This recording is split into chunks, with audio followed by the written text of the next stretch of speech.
नमस्कार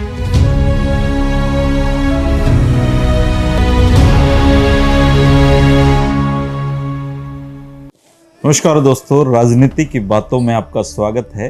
मैं हूं आपका दोस्त धर्मेंद्र कुमारी।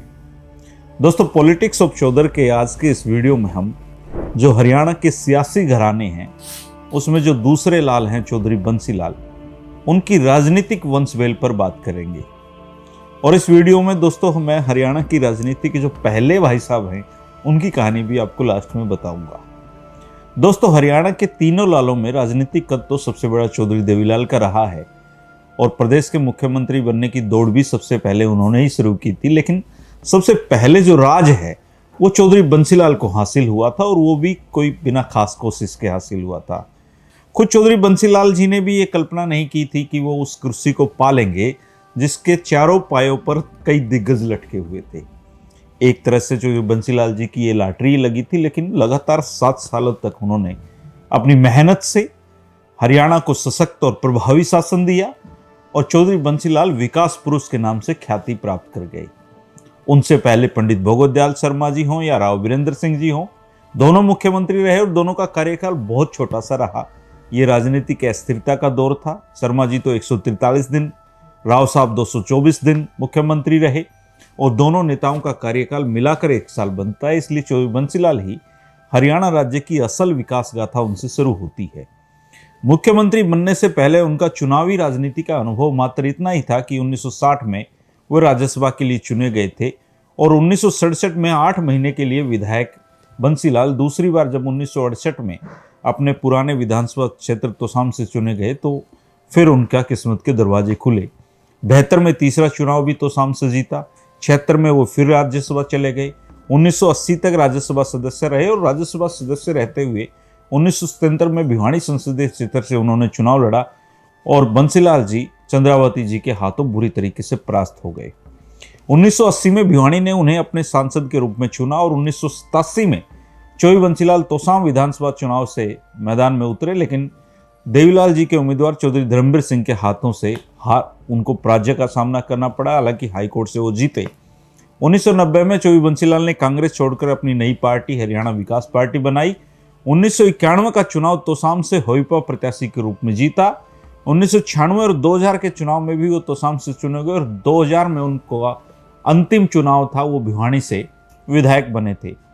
चौधरी बंसीलाल जी के लाडले चौधरी सुरेंद्र सिंह 60 के दशक में छात्र राजनीति में सक्रिय हुए थे। 1970 में 24 साल के सुरेंद्र सिंह युवा कांग्रेस के राष्ट्रीय महासचिव बन गए थे। पिताश्री का इंदिरा गांधी और संजय पर बहुत प्रभाव था, इसलिए सुरेंद्र सिंह 1973 में अखिल भारतीय कांग्रेस कमेटी के सदस्य बन गए। उनकी चुनावी राजनीति की शुरुआत 1977 से होती है। इमरजेंसी के बाद चुनाव में कांग्रेस ने उनको अपना प्रत्याशी नहीं बनाया तो सुरेंद्र सिंह निर्दलीय कैंडिडेट के रूप में तोसाम से चुनावी मैदान में उतरे और जीते। 1982 में वो दोबारा तोसाम से चुनाव जीते और चौधरी भजनलाल के मंत्रिमंडल का वो हिस्सा बने। 1986 से 1992 में वो राज्यसभा के सदस्य रहे। 1996-1998 में भिवानी लोकसभा क्षेत्र से विजयी रहे। 1996 में सुरेंद्र सिंह जी भजनलाल के गढ़ आदमपुर में जा घुसे, लेकिन भजनलाल जी को आदमपुर से पराजित करने का उनका सपना साकार नहीं हो पाया। 1999 में भिवानी लोकसभा क्षेत्र से उन्हें अजय सिंह चौटाला ने पराजित किया और 2000 में वो तोसाम से चौधरी धर्मवीर सिंह के हाथों से उनकी हार हुई। अक्टूबर 2004 में हरियाणा विकास पार्टी का कांग्रेस में विलय हो गया और अगले ही साल चौधरी सुरेंद्र सिंह ने कांग्रेस में तोसाम से विजय पताका फिर से फहराई और 10 मार्च 2005 को उन्होंने भूपेंद्र सिंह हुड्डा के मंत्रिमंडल में कैबिनेट रैंक के मंत्री के रूप में शपथ ली और 15 मार्च को उनको कृषि एवं राजस्व विभाग सौंपे गए। सब कुछ अच्छा चल रहा था, लेकिन 31 मार्च को हेलीकॉप्टर क्रैश में उनके निधन की खबर ने चौधरी बंसीलाल परिवार की तमाम खुशियां एक झटके में ले ली। चौधरी बंसीलाल बुरी तरीके से टूट गए। चौधरी सुरेंद्र सिंह की मौत के बाद चौधरी बंसीलाल की विरासत को आगे बढ़ाने में उनके बड़े बेटे चौधरी रणवीर सिंह महिंद्रा पहले ही राजनीति में सक्रिय थे, लेकिन अब सवाल सुरेंद्र सिंह की विरासत को भी आगे बढ़ाने का था। वर्षों से महिंद्रा जी के बंसीलाल जी से संबंध बेहद कटुतापूर्ण थे और बताते हैं कि चौधरी बंसीलाल जी महिंद्रा जी की बेटी की शादी तक में शरीक नहीं हो पाए थे, लेकिन दुख की इस घड़ी में पिता पुत्र दोनों एक हो गए थे। असल में चौधरी बंसीलाल सुरेंद्र सिंह को ही अपना राजनीतिक उत्तराधिकारी उस समय तक मानते आए थे। इसलिए बंसीलाल जी और सुरेंद्र सिंह जी की राजनीति को आगे बढ़ाने के लिए सुरेंद्र सिंह की पत्नी किरण चौधरी चुनावी मैदान में उतरी। हालांकि चौधरी बंसीलाल इसके खिलाफ में थे और एआईसीसी में वो उनको टिकट ना देने के लिए लिख कर दे आए थे, लेकिन किरण ने अपना टिकट का जुगाड़ किया। वो दिल्ली की राजनीति में पहले से सक्रिय थी, वहां विधायक और विधानसभा की उपाध्यक्ष रह चुकी थी। तोसाम उपचुनाव में कांग्रेस ने किरण को प्रत्याशी बनाया और वो विधानसभा में पहुंच गई।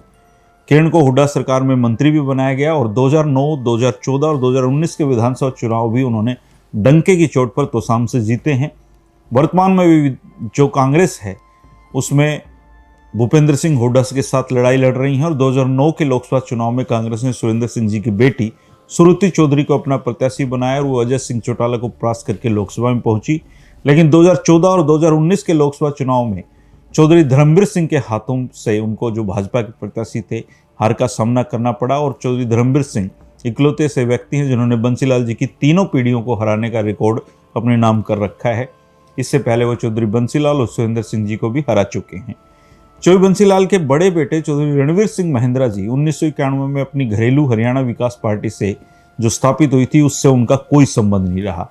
उन्होंने पहला चुनाव 2000 में मुढाल खुर्द से लड़ा लेकिन हार गए। 2005 में मुढाल से जीते लेकिन 2009, 2014 और 2019 में बारडा से वो फिर से पराजित हो गए। कांग्रेस की टिकट पर वो लोकसभा चुनाव भी लड़ चुके हैं और आजकल उनके बेटे अनिरुद्ध चौधरी भी हरियाणा की राजनीति में सक्रिय हैं, लेकिन अभी तक उन्होंने कोई चुनाव नहीं लड़ा है। लेकिन चौधरी बंसीलाल की राजनीतिक विरासत को आगे बढ़ाने में उनकी दिलचस्पी को देखते हुए मुझे इस बात में कोई शक नहीं है कि देर सवेर वो विधानसभा पहुंच ही जाएंगे। फिलहाल पिता की तरह क्रिकेट की राजनीति में उनका खासा दखल है। वे भारतीय क्रिकेट कंट्रोल बोर्ड के पदाधिकारी हैं। उनके पिता राजनीति में भले ही बहुत ज़्यादा सफल नहीं रहे हों, लेकिन चौधरी रणवीर सिंह महिंद्रा ने भारतीय क्रिकेट कंट्रोल बोर्ड का अध्यक्ष बनकर न केवल भिवानी बल्कि हरियाणा का नाम भी रोशन किया है। आज भी लोग चौधरी रणवीर सिंह महिंद्रा को उनके लल्लो चप्पो नहीं करने की राजनीति जो है उसके वो लोग कायल हैं। चौधरी बंसीलाल के दामाद चौधरी सोमवीर सिंह जी भी लोहारू से 3 बार विधायक रह चुके हैं। हरियाणा की राजनीति में जो पहले भाई साहब हैं, अब उसकी कहानी बताता हूं। तो चौधरी बंसीलाल की जो वंशवेल है उनसे ही हरियाणा की राजनीति में पहले भाई साहब निकले हैं। एक जमाने में जब अजय सिंह चौटाला और ये जो बाकी राजनेताओं के बच्चे हैं ये सब अपने नाम के पीछे अपना गोत्र लगाते थे, उस दौर में हरियाणा में एक भाई साहब की तुत्ती बोला करती थी और वो भाई साहब थे चौधरी बंसीलाल के बेटे सुरेंद्र सिंह। इसके बाद राजनीतिक घरानों के युवराज धीरे धीरे करके भाई साहब बनते चले गए। ओम प्रकाश चौटाला जी को शायद ही हरियाणा की राजनीति में भाई साहब कहने वाला एक ही राजनेता हुआ है और वो थे चौधरी सुरेंद्र सिंह। वो ओम प्रकाश चौटाला को भाई साहब कह के पुकारते थे। कल हम चौधरी भजनलाल जी की वंशवेल के बारे में जानेंगे। दोस्तों, चौधरी बंसीलाल की राजनीतिक वंशवेल में कुछ छूट गया तो आप उसको ऐड कर सकते हैं। शुक्रिया।